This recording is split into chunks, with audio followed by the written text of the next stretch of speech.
what part of my story? Any part. With your mom, with your dad. Fun thing about college. So in college, that's where I gave my life to the Lord. And then my life was being transformed by Jesus. I got involved in a church there, got surrounded by mentors, and my life was completely changed. Stopped partying, stopped dating the wrong guys. And so then that was happening. So fast forward, I called my mom and I was like, Mom, my life has been changed. You need to fly to California. What did you say to her? I said, Mom, I got baptized and my life has changed. I accepted Jesus into my life. I think you should do the same thing. And so I convinced her to fly to Long Beach where I lived.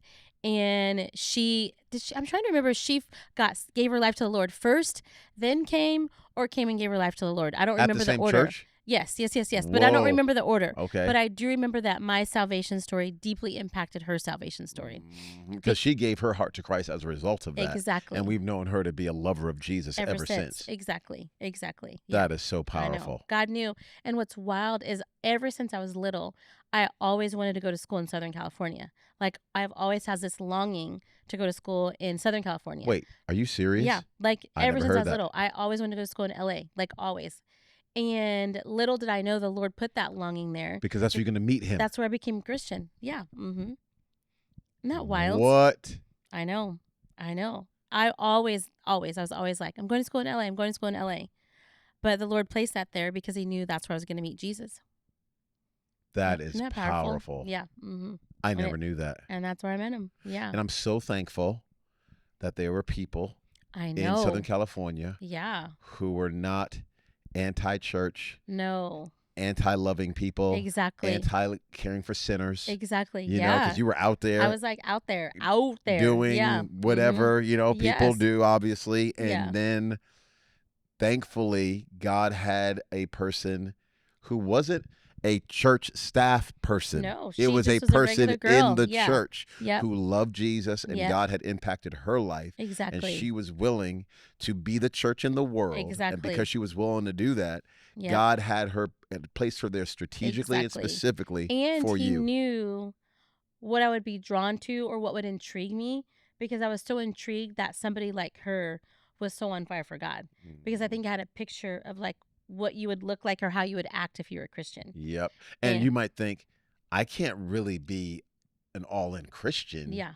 Because and be fun. I didn't think you could be fun. That's not who I am. And then you met someone who was full of life, full of joy, full of purpose. So beautiful, so fun. Fun, generous, kind, exactly. all these things. And like, she's not doing the things that you're doing. Exactly. But she was still so happy, and I was so mesmerized by that. Yeah. It was her light shining that drew me to Christ. Yeah.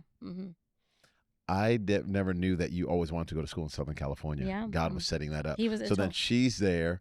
Exactly. She keeps sharing, just loving on you. Yep. Shares and Christ with you. Fun fact about her is her story was my story, meaning she didn't know her value. So she was in all these unhealthy relationships. She used to party. The Lord wrecked her in the best way. And she gave her life to the Lord and was living for God. And so she could totally relate to me. And that's why also she didn't judge me, because she was me. Wow. Yeah. Okay. So now you're saying the things that I've been through that God has rescued me from, taking me out of, whatever it is, pornography, trauma, fear. My dad wasn't there. My mom wasn't there. The divorce I had to walk through, whatever it is, sickness, sleeping around. Whatever it is, God has brought me out of. Yep. And he's now given me a whole new life found in Jesus Christ, in his Christ's death, burial, and resurrection. Now I'm made brand new. Exactly. I still have the memories. Right. I still have the scars. Sure. But I am a new person in Christ. Yep. God will use all of that and then give me a grace to be able to reach out to people who were me. Exactly. It's powerful. Man. That's his goodness. I am so thankful that she was there. I know. I wouldn't know you. I know. You would not. You would not have dated me. Oh, ain't no way. Yeah. No, you would have ran. That's right. I was too holy. You were too holy. No. I would have thought you were beautiful, though. Oh, thank you. There's no doubt about that. Little crop tops. tops. Little crop tops and short shorts. I would have thought you were fine. Thanks. But I would have said, yeah. You're like, no. I'm on the road. Yeah. Trying to live for the Lord. So you end up giving your heart to Christ. Radical transformation. Radical. You're living with a guy back at that time. No, I was the. I love you. What's that word when you're embellishment? Like embellishment? No, I was not living with a boy. I've never lived with a guy before. Oh, okay. I lived with my cousin. She was a girl. Oh, I got you. Okay. Yeah. You're dating a guy. I was dating a guy. But you broke up with him. Yes. Okay. Yes. I like my version better. Okay. I was living with a boy. Yeah. Yeah, you're living with a guy, running the streets. Yeah. In and out of prison. Yeah. No. No. No. But you go break up with that guy. I sure did. Done. Yes. Man, that guy missed out. Oh. What if he would have given his life to Christ? You think you would have dated him? I don't think so. Okay, I was hoping you would say, "There's no way I'd be waiting for you, Earl." Okay. There's no way I'd be waiting for you. There's no way you'd be waiting for me? No, I would be waiting for you. I would be. Wait, sorry. Freudian I would slip. be. I would be waiting for you. Yes. Yeah. Okay. You're the best thing that's ever happened to me outside of Jesus. But you wouldn't have known. You wouldn't have known I was possible. I would have known you're possible. Yeah, that's right. No. So maybe you would have settled. I don't think I would have settled. For him? No. I don't even know. I don't want to know his name. Okay. He's dead to me. Why are you going down this road? Just for the fun of it. Okay. No, yeah. I said, God bless him. He's not dead to me. I don't even, what's his name? Just kidding. Don't tell me. So you leave Bozo. Yes. And then you're living with your cousin. Yes, living with my cousin. Did you tell her you got saved? Yes, I did. And I invited her to church. She didn't come, but I invited her. Oh, yeah. Where is that cousin now? She is, she's like living her life. She's single. She's but she goes out and like does her own thing. Okay. Yeah, she has a full life. Okay. I feel, reading. Yeah, I got you. Yep, it's good. So maybe you'll get a chance to share the love of Jesus Christ with her once again. Yes, I should. That'd be good.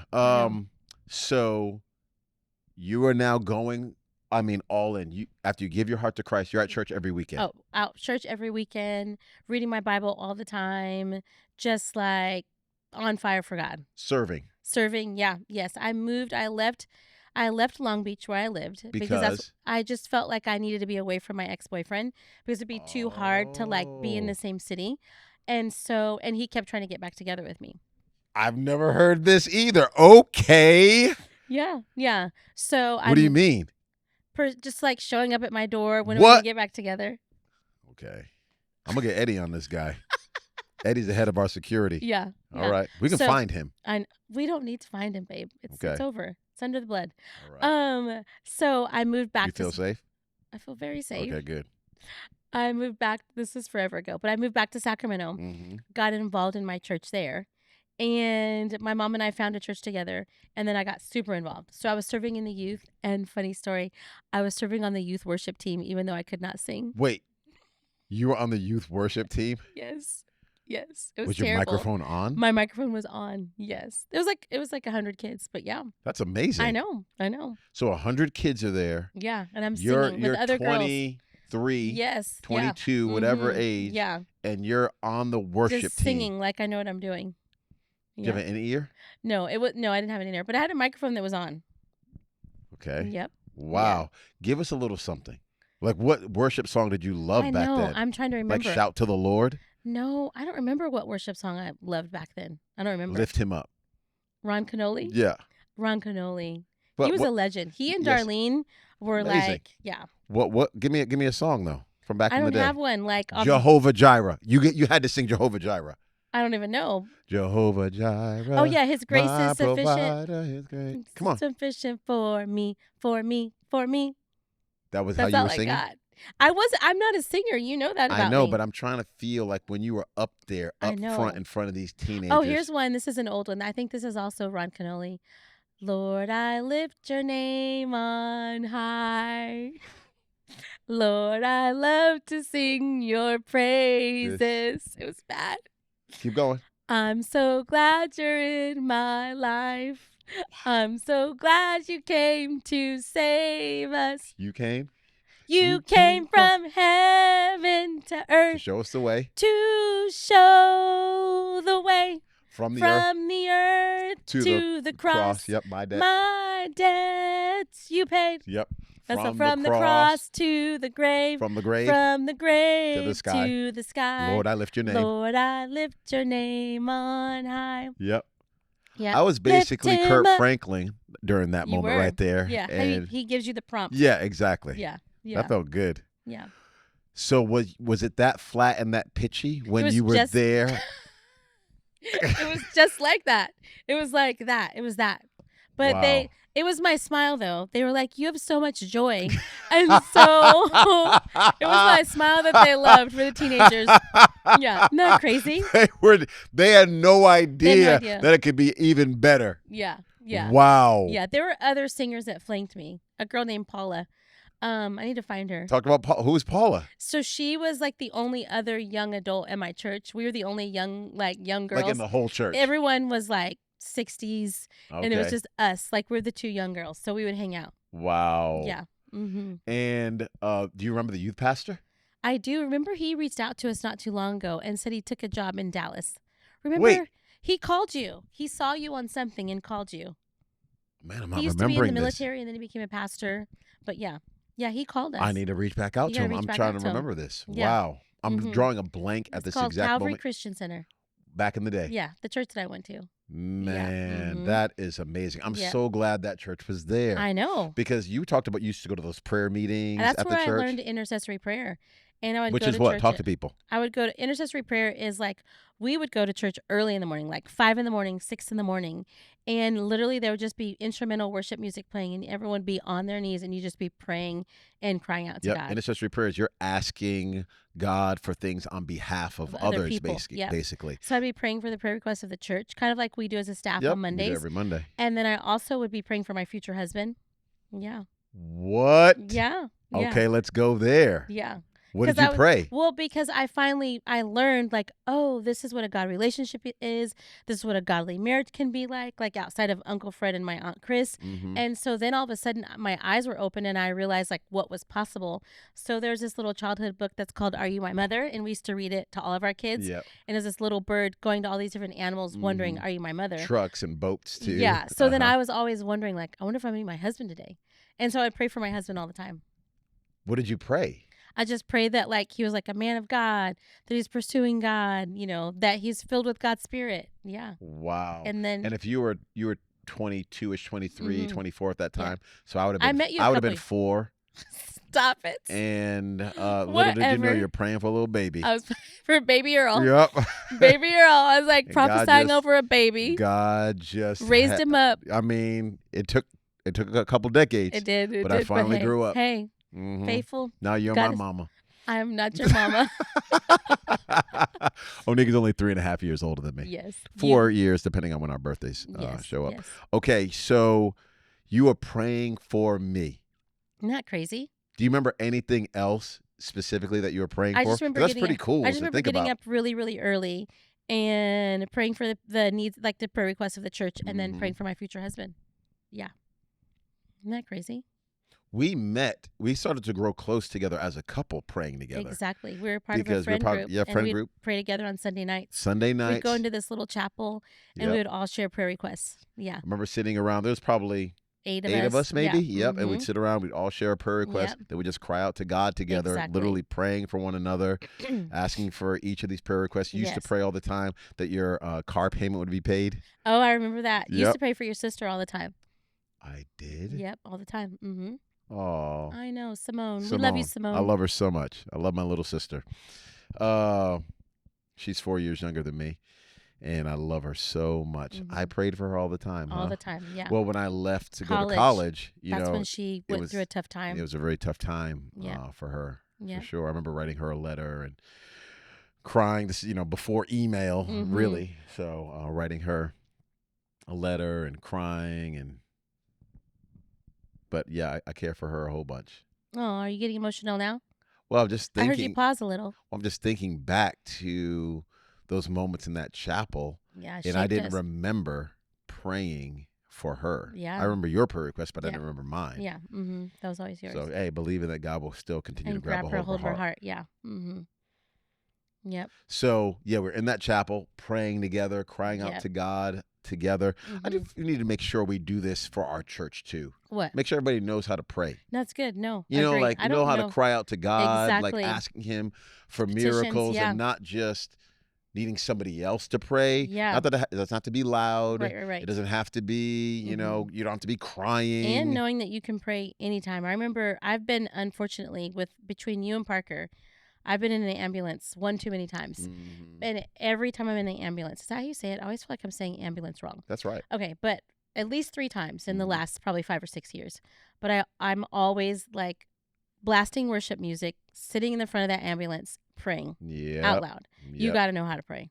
You got to. I don't know that we have a class on prayer. We should. We need to have a master class on prayer. Yes. That could be a couple weeks. I can be longer or shorter. I don't know. Maybe a night. I don't know. But just something consistent to teach people. That muscle. This is how you pray. I learned that. Remember my youth pastor, but also in college. I remember the Lord's Prayer when Jesus' disciples come to him and they say, how do we pray?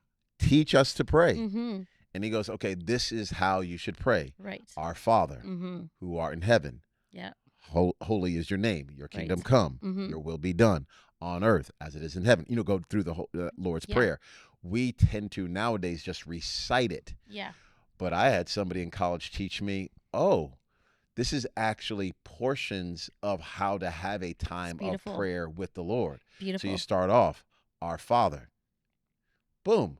You're recognizing that you're talking to God. He is our Father who art in heaven. Holy is your name. Now you're recognizing the holiness of God. And then you're digging into that and what that means. So you're talking to the Father, but he's holy, you know, at the same time. And then just going through each thing, the daily bread on earth as it is in heaven. Each of those phrases that Jesus was giving us are a portion of teaching us how to pray, teaching us how to connect with our Father. And I need to really make sure our church knows how to do that. For sure. And don't just learn it on YouTube University. Right. You know, which you can. I'm sure there's great stuff out there. Yeah. But I want to make sure we're raising up our church to know that. Power of prayer. Yeah. Yeah. It's life-changing. This is what we still do as a couple today. Exactly. We're still praying all together. The time. Yep. We ask, we even said this in our new, I guess kind of new or revamped membership class, if you will. Join the journey that we have. Talk about, hey, if you for the next year would do these 3 things, you're going to grow. Exactly. Which are praying, giving, serving. Beautiful. Do those things. You can't help but grow. Do those things for a year. Just stay locked into those things for a year. And in the praying piece, I would also add, obviously, the reading of the word, because that is essential and a non-negotiable. But if you're doing those 3 things, you are going to grow over the course of a year. Now, we can dig even deeper into some other things, and we have that stuff at the church. Yeah. But just as a baseline for somebody. But then when I say praying, I go, I tell them that. Right. Do I tell them how to do that? That's good. Yeah. We need to have something where we're telling them this is how you do that. Yeah. This is how you cry out to God on behalf of someone. Exactly. This is how you got a situation that goes on with cancer. Right. This is how you cry out to God on behalf of yourself or a loved one. Exactly. Something going on in the world, in the nation. This is how you cry out to God on behalf of a nation, on behalf of a community. This is how you cry out to God for miracles to take place. Because it's not begging. We're not talking about begging God. You're not trying to earn something. It's not your eloquent words. Right. But there's all these passages in Scripture with humility being connected with it, and with faith being connected with it, and with the Scripture itself being a key component. So I need to make sure we do this. It's needed. But that's us praying together. Yep. All those. I have no idea even how long we've been talking right now. I don't even know either. We're still going. Dang, this is fun. With that being said, if for you and the praying piece, you learned that at your church. Yep, right? I sure did. So you were going to intercessory prayer. Exactly. Yep. But did you learn it back in Long Beach? I feel like the power of prayer I learned at that church, Calvary Christian Center, for sure. For sure. Wow. Yeah. Like I learned to read my Bible at the church that I gave my life to the Lord in, and then I learned the power of prayer at the other church. What do they teach you about reading your Bible? They told me to start with the book of John. Okay. And the girl who led me to the Lord, her name was Jory. Which is interesting because when I was in theology, studying, theology in college, John is probably the most confrontational gospel. Interesting. It's actually maybe one of the hardest ones to be like, it's like boom. Yeah. So we always would tell people to read the Gospel of John, and like, when you're going out street witnessing or whatever like that, or sharing. But it's actually the hardest one to understand, which doesn't mean it's bad. It's the Word of God, obviously. But I'm glad you started there, because it starts with, in the beginning was the Word, and the Word was with God, and the Word was God. But she would have me read a chapter, and then she would meet me on my college campus to then unpack it with me and let me ask her all the questions. Isn't that so cool? That is so beautiful. Discipleship, yeah. That is so beautiful. And she challenged me, she would challenge me. She was incredible. Her name was Beth. Yep. Yeah, she's still alive. Wow. Yeah, I need to thank her. I need to send her a little voice memo. Yeah. Because that's helped shape you even to this day. Exactly. Yeah, she's a huge part of my story. Yeah, I love that Jory was the one that really kind of led you to the Lord. Exactly. And then her sister, her older sister. Church, but then you have somebody that's walking with you. Exactly. Yes. And it's not a class. I used to get really frustrated about this, like a discipleship class. Right. It's a journey. It's a life. It's a lifelong for the rest of your life. Yep. You cannot think a class is going to disciple someone. That's not how someone becomes a fully devoted follower of Jesus Christ. It doesn't hurt. Right. Well, unless the theology is bad. Yes. But it should help. It should be a springboard. It should continue to push somebody forward. Yeah. But you're going to have to continue to grow. It's like when you and I first got married, we can go to a marriage class. Right. Let's go. Sure. Let's go to a marriage class. Let's go to an 18-week marriage class right after we got married. Exactly. Are we now done? We're going to be married for the rest of our lives. Right. Is that one 18-week course? Now, it can help. Give you tools, give you understanding. But when you're 5 years in, then you get a baby, then you get multiple kids, or God forbid, you lose a child, or you go through some of the difficulties, you lose a job. There's all these other things you're learning and growing in, and all of that is, some of it's God helping teach us to lean into Him more. Exactly. And some of it is life throwing these crazy curveballs, and then God uses life to teach us how to lean into Him more. But there's no one class that you can take on marriage that's all of a sudden going to make everything right for the rest of your marriage. Parenting. There's no one class you can take on parenting. There is not. No, there is not. It's a journey. Navigating the teenage years compared to the toddler years, and we thought the toddler years were crazy. No, we thought the newborn, we thought we were like, gonna die. It's the hardest thing ever. I remember laying in the bed. Parker's going crazy. He's screaming. Yep.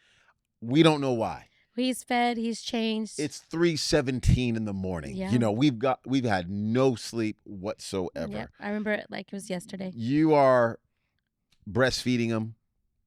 I try just to do anything I can to get him to be quiet. You're just so desperate. You're desperate. You're sitting there. I didn't really try. That was a joke. But I'm laying there, and I remember saying to myself, I wish a baby grand piano would fall on my head right now. I remember it too. Yeah. Thinking that. I think I said that to you too. You said it out loud. Yeah. Because it was exhausting. It was exhausting. And I didn't know. No one told me about sleep deprivation. No one had any talks with me. No one told me anything. They just told me how magical parenting was, and it is magical. Maybe they told us and we didn't listen to them. No one told us. Not one. I think they don't tell you on purpose. I don't know, but no one told me. Yeah, no one told me. It is that part is difficult. Yeah, that part, and then teenage years. Those two. I think teenage years are harder than toddler years. Harder. Yeah, we think they're definitely harder. I think teenage years are harder than newborn stage, actually. Yes. Now, when we talk to parents who have kids who are grown with their own kids. Yeah, and then they say that's even harder. I'm like, what the heck? Is this ever going to get easier? Exactly. When does it get easier? That's what I want to know. Yeah. That's what I signed up for easier. Right. Yeah, I know they. I didn't have all these kids for hard. No. But God has used that to shape us. Oh my gosh. In an amazing way. Kids, they don't care who you are, what you do. It is the equalizer of all equalizers. And I feel like as much as I love parenting and I love being a mom and I love being like mom and dad with you, it is like so special. I love our family bond. It is like everything. But I would say parenting and just the new, like navigating parenting and children is way harder than pastoring. 1,000%. Yeah.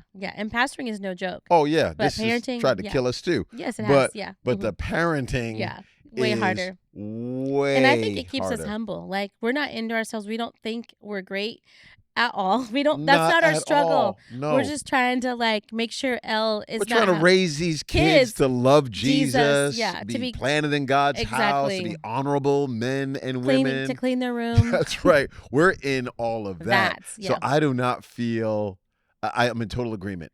And being a pastor is not easy. I also think too that when your family is a huge priority, which our family is, I think it's kind of like liberates you. You don't have time to be into yourself. Yeah, like you don't have time. We don't have time to like be all like I'm so incredible. Nope. I like because my head's to the plow. Exactly. I'm just trying to because you're constantly weeding, pouring in other seeds, trying to water this, make memories, trying to make memories, adjust that, fix that, celebrate that, coach this, be spirit led by this, have this conversation. Oh my goodness, it is all in. Choose the right school, all the things. Everything. Take them out of the school, the right friends. Can you do this? Not do this? Should they be friends with that person because they can like rub off on that person, but then what if that person rubs off on them? Like all those parenting nuances. Can you go to this party? Can you not go to this party? Can you do this play date? Can you not do that play date? When you do this, when you have a phone, when you not have a phone, do they have an older sibling that's around that's going to expose them to something they shouldn't be exposed to? There's just that's way harder than my goodness. Pastoring. It is like nonstop. But again, we love our kids so much, and we're like want to be so present and that's involved why. in their lives. It's our priority. Yeah. But it is not an idol.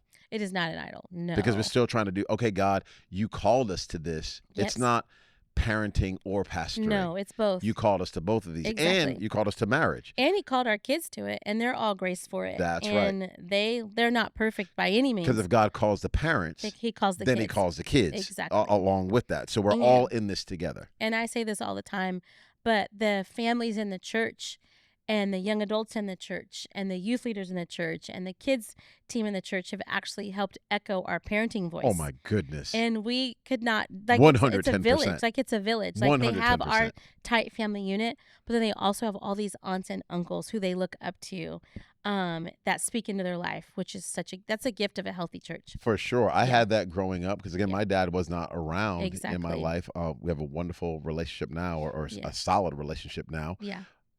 But Ralph Ward, he and his wife, so sharp. Yep.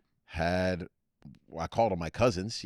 That's to this day I was still calling my cousins. Heath, Celeste. Yeah.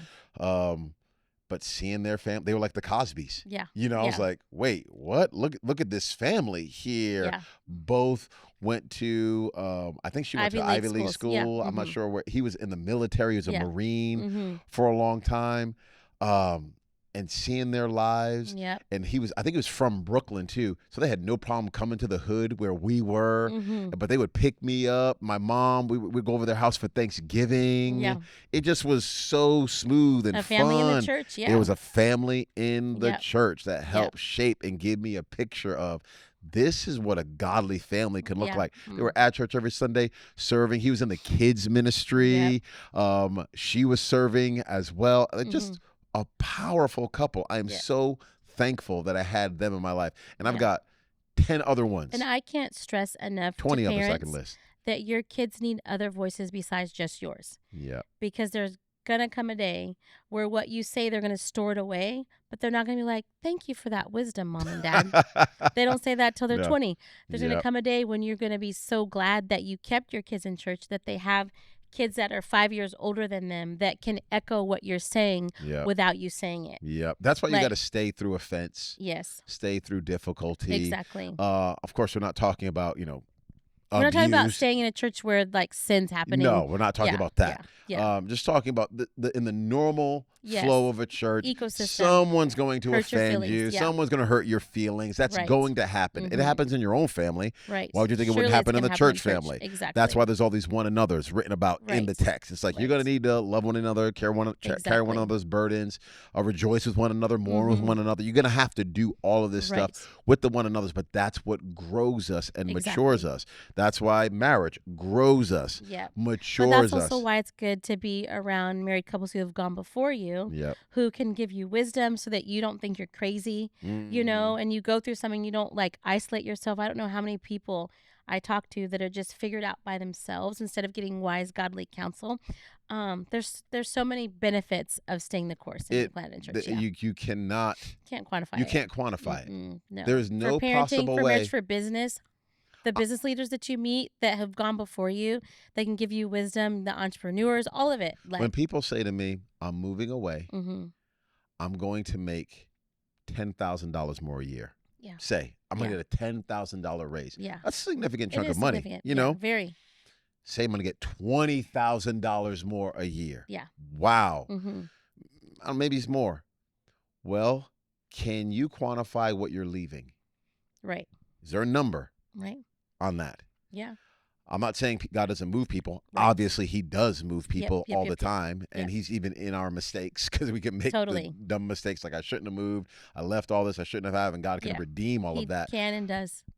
But you got to pause for a second and at least go, how much is all this worth around me? Yep. Why did God put me here in this spot? And it's not because it's perfect, because not everything is perfect. I don't know of one perfect church at all. Right. But if you're in a healthy environment with other families, single people who are honoring God, pursuing the things of God, and pushing you forward, it's not just about your quote unquote climbing the corporate ladder or next opportunity. You're rich in so many other ways. Yeah. You got to pause for a second and go, what am I losing? Yeah. Not just what am I gaining financially. But I'm blown away that people will leave so quickly for $20,000. Oh, quick. And it's not that the job's going to be perfect and everything's lined up and everything's going to be super smooth. You still got a boss there, you still got people, or you still got employees that act foolish like all employees do. Yeah. And you're going to get there and still have to deal with life. Yeah. And then maybe you're dealing with life alone. With no community. Yeah. And all alone. You got to at least pause and pray through that. The money is not the only thing. It is not. It is not the only. Your spiritual development matters. Exactly. Your mental health does matter. Your walking in purpose matters. Your peace matters. Yeah. Now, we're not saying live a life of convenience. No, we're definitely not saying that. No. You want to go where you're supposed to go without a shadow of a doubt. And you want to be obedient. Yes. Yeah. Just make sure you're praying about it, and it's not just the money. Yep, exactly. And I think most people go for the money. Most times, yeah. If you get enough money offered to you, you're like, I'm out. Yeah. I'm gonna take it. I'll leave it all. Yeah. And it's not worth it. Nope.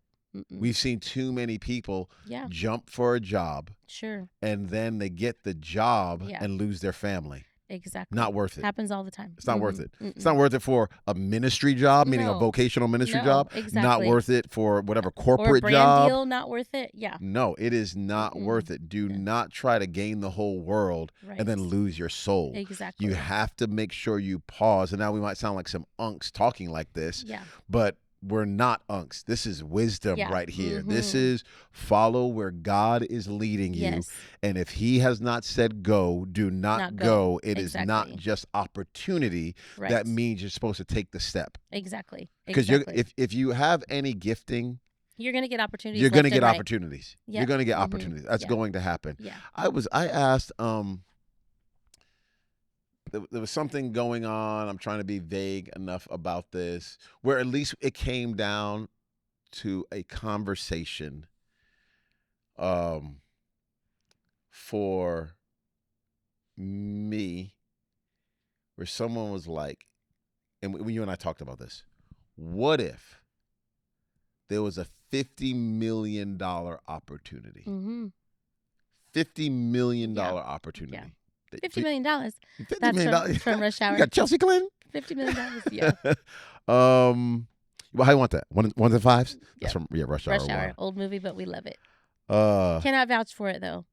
It's like PG-13, but it's still kind of crazy. That's cigarweed. Yes, that's a quote from Rush Hour. Sorry, I'm going off the handles now. Yes. This will be our last thing. We need to land the plane. We can quote some Rush Hour. We can quote some Rush Hour, and we can quote some Dumb and Dumber. Yes. So we you're are. saying I have a chance. Shh. Just go. Just go. Dumb and Dumber. Sea bass. I didn't say the first part. I forgot what I was saying. There's something about... You said that $50 million opportunity. $50 million. I wouldn't take it. Yeah, same. I literally... No, same. Which was... It sounded crazy. Yeah, because $50 million is crazy. That would change our life. It would change everything. Generations. It would change everything. Yeah. Generations. Mm-hmm. Yeah. I go, no, that's not what God called me to. No. Yeah. God called us here. Mm-hmm. God called me here. Yeah. Mm-hmm. So there is not an amount of money no number. Yeah. that's worth my obedience. Yeah. And worth my surrender. Right. And my staying in alignment with what God has called me to. Exactly. So maybe I'm going to get blessed with that opportunity to have to get to turn that down. Yeah. Now, if the Lord gave me an opportunity to play in the NBA for 1 year. Yeah. Would you do it? I might have to take that one. That's so funny. Not for the money. Yeah. For the experience. The experience? Yeah. Oh, that would be so much fun. I'd ride the bench. Yeah. I'd do it. Now I would. I mean, when I was in college, I don't know if I would want to ride the bench. But I'd ride the bench now, be in layup lines. That'd be so fun. But that's a whole different talk for another time. Man, I'm glad we got to hang out. Me too. I'm glad we got to talk. We went all over the place today. Thank you for sharing your story, too. Yeah, that was beautiful. I didn't know we were going there, but I think, I love that. I'm here for it. Getting to know you better and hearing who you are and where you're from and your love for Jesus and how it's just blossomed in amazing ways. It's encouraged my life. And you made me a better man for sure. I'm glad you're my wife. You made me a better person. Mm-hmm. Well, you're one of a kind for sure in the best way possible. Nobody like you on the entire planet. So, hey, we love all of y'all so much. Pray that your heart is encouraged. We're lifting you up and just asking for God to shock you with blessings and wisdom and favor. And if your heart is hurting through anything, go back and listen to Oneka singing that song and you will definitely be inspired. But love you so very much. Love you, honey, and we love all of you. Love y'all. Bye.